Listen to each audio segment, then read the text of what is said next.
திருச்சி மணச்சநல்லூரை சேர்ந்த சுய உதவிக்குழுவின் தலைவியாக உள்ளவர் கடன் தொல்லையால் தனது மகள் ஆகியோரை தூக்கிட்டு கொலை செய்துவிட்டு சேலையால் தானும் தற்கொலை செய்து கொண்ட சம்பவம் பெரும் அதிர்ச்சியை ஏற்படுத்தியுள்ளது.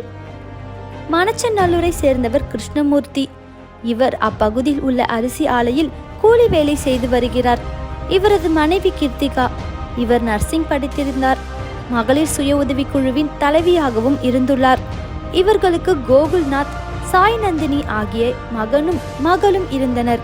கடந்த ஆண்டு கிருஷ்ணமூர்த்தி விபத்தில் சிக்கி படுகாயமடைந்தார். அவரால் வேலைக்கு சரியாக செல்ல முடியவில்லை என தெரிகிறது. இந்த கொடுமையில் மேலும் கொடுமையாக கீர்த்திகாவிற்கு கர்ப்பப்பையில் அறுவை சிகிச்சை நடந்ததாக கூறப்படுகிறது. மேலும் மகன் கோகுல்நாத்திற்கு மூச்சு திணறல் பிரச்சனை இருந்து வந்ததாக தெரிகிறது. இதனால் கீர்த்திகா மருத்துவ செலவிற்காக தனக்கு தெரிந்தவர்களிடமும் மகளிர் சுய உதவி குழுவிலும் கடனை பெற்றுள்ளார்.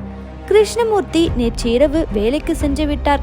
அப்போது மகனின் நோய், கடன் தொல்லை, கணவரின் கஷ்டம் உள்ளிட்டவைகளை எண்ணி கீர்த்திகா அழுதுள்ளார். இந்த மனவேதனையில் அவர் தூக்கிட்டு தற்கொலை செய்து கொள்ள முடிவு செய்துள்ளார்.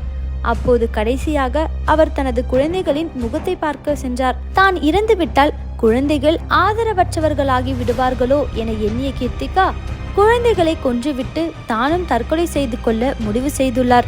இதையடுத்து கோகுல்நாத்தையும் சாய் நந்தினியையும் தூக்கில் தொங்கவிட்டு கொன்றுவிட்டு தானும் தற்கொலை செய்து கொண்டார்.